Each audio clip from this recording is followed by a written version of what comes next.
All right. I am here with Angie Meyer. And what do you do? I am a multiple disability support teacher for the Lancaster Lebanon IU 13. And where did you get your education? Lebanon Valley College. All right. So since you are an LVC alumni, what course or coursework do you feel was most beneficial for you now that you are in the field working? Let's see. I would have to say that the courses most related to special education, so those extra courses you take to get your dual cert. What I learned about writing IEPs, coping with parents' behaviors that you're going to see, managing student behaviors. Those are the things that are most important. Also working with there were some topics we covered, working with other adults in the classroom. Yeah. I think I was talking to my placement teacher. She said that working with adults is the hardest part of the job, not with kids. You are a smart girl, and you will come out of this, and you'll be young, but you'll be working with people who are twice your age and have been doing the job for 20 years. And you'll have new, fresh ideas, and that's good. But it's going to be hard for them to listen to you because you'll be 22. Yeah. And it's you have to be confident in your job, confident in your knowledge.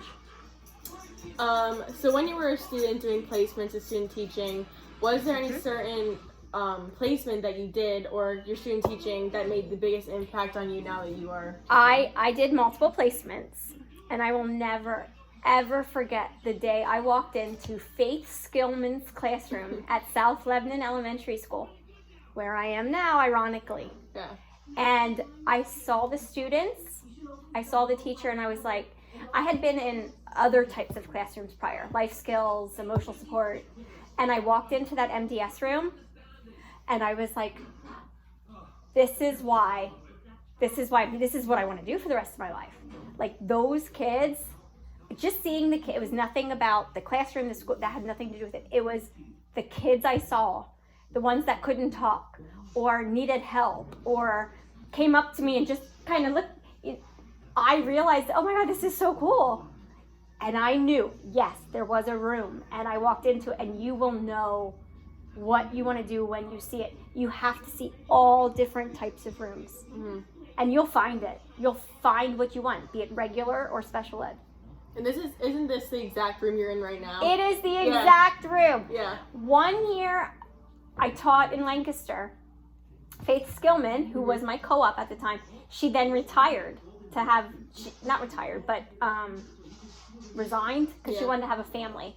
And she'd emailed me and said, hey, my classroom's going to be opening. It's in Lebanon. And yes, I am in the room my student taught in for the last 20 years. Yeah. Yeah. That's crazy. It is. Is there anything that you wish you would have done in college that you thought wouldn't be so important, but now looking back, it would have been nice to have done? I commuted, like you. Yeah. And I wasn't super present. Didn't affect my job. I got a great job. I got the job I wanted. Yeah. It did not affect my job in any way. But I kind of wish I had been more present in college life. I wasn't on campus a lot. Yeah. I worked a lot. Yeah. College is expensive, and I needed a job, and my family was not well off, and I worked. And I think I missed out on just being present in college. Yeah. Yeah. Yeah. But nothing relating to my job. Yeah. Teachers are taking on so many responsibilities just in one day. Is there something that goes on throughout your day that causes you more stress than maybe others? Staff. Yeah. Staff. Yeah. So what your cooperating teacher, not cooperating teacher, but placement teacher, told you now is true. Like, you will be knowledgeable and prepared for your job because LVC is great at that. I've had student teachers from multiple colleges, and it never fails. The LVC ones are always the best prepared, the best educated, and they're the only ones that I like to take student teachers from. But the one struggle you will have from day one until the day you retire is managing staff. Yeah. It's not the students and the parents can be a problem too. Yeah. But you have help for that. Mm-hmm. But managing staff is frustrating at times. Yeah. It's hard to keep a good work environment when the people you're working with aren't following your direction. Yeah. Even though you model it. Mm-hmm. Aren't following your direction even though you print it out on paper or show them. And it's exhausting. Yeah. Yeah. So keeping a balance is really important between your work and home life. That can be a struggle for teachers just because there is so many things that have to go on. How do you keep this balance? You are in the exact same place I was. You are engaged, and so was I in college. Mm-hmm. And you're gonna want to get a house, and you're gonna want to get a job, and you're gonna want to prepare for your future, your own future, and that's where I was too. So it's ironic to see you there. Your first 3 years are going to be tough. They will be, no matter what. I mean, it's the nature of the profession. Yeah. You've nothing. You've nothing going into it. Yeah. You don't have nothing. Yeah. You will get through those years. That's more like snow now. And sorry, it is snowing. You will get through that, and then you will have to learn. Once you have your family, you will have to learn. And I had to teach myself how to do it. At the end of the day, when you can, you have to leave work at work. Mm-hmm. You have to. Yeah. You have to come home and you have to be present for your family. Yeah. Like I am right now, as my son's going outside because it's the first snow of the season. You have to cut off your work and your home, and you have to leave work at work. Mm-hmm. And it's going to be hard, especially in the beginning. You kind of can't. Yeah. But eventually, once you're established, you must. There has to be a cut. Mm-hmm. And work stays at work, and home, you have to be present in your home life. Yeah. And you will. And I think it's a lot of teachers strive to be like perfect, mm-hmm. and that's where that balance kind of loses its way, because they're like, oh, this lesson plan isn't as best as it could be. Yep. But you have to figure out, you know what, it's good enough. You will learn to, as I call it, fly by the seat of your pants. And sometimes those are my best lessons. Yeah. Yep. What organization skills do you use within your classroom to help your day go smoother? I'm not super organized, but I'm also old school, and I like paper copies. So keeping my paper planner, websites, I like to keep things organized. I use Google Classroom, School, whatever you choose. Mm-hmm. I like to organize my things in there.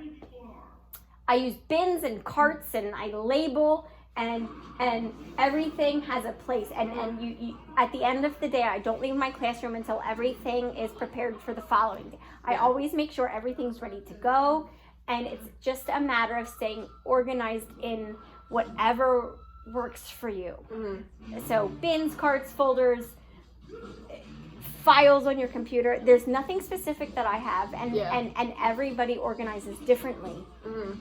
But you will find what works for you. Mm-hmm. And you've been in my room. Yeah. You've seen it. Yeah. Everything has a place, and everybody, there's a place for everything. And yeah. And I may not be some other teacher's way of doing it, but that's yours. Because Correct. I can go into your classroom and I know where your scissors, bulletin board stuff is. Yes. It just makes sense. You will find your way to organize, and that is a key to being able to leave work at work. Mm-hmm. If you are organized, you will get through everything so much faster. Yeah. So it's very important. It's kind of changing directions. How often are you interacting with students of different cultures in the classroom? And does the different cultures ever impose a challenge on your teaching? So I have a student this year, for the first time ever, whole new culture, nothing I've ever experienced. She's Egyptian. Mm-hmm. So her family is Egyptian. She speaks Arabic, the family. Yeah. So I have had to figure out, oh my gosh, how am I going to communicate with this family? So we have this interpreter we use. So when I need to get messages to mom, we go through this woman. It's very challenging. And I took the time to learn a little bit about the Egyptian culture. And I learned about their customs, their traditions, like, because I didn't want to offend them in any way. Yeah. I didn't want to send home a Christmas paper if that's something that would offend them. But like, I took the time, I asked the family, you know, we talked like at the IEP meetings, which is like the best time to get to really know the family. But yeah, it has a huge, it's huge. Typically, most of the students that come through, I can relate to, but this was the first time that I've ever had someone that was so different from anything I've ever known. So it does happen, but for the most part, you can relate to the students, the population, you know, they're local, around here, at least in Lebanon County.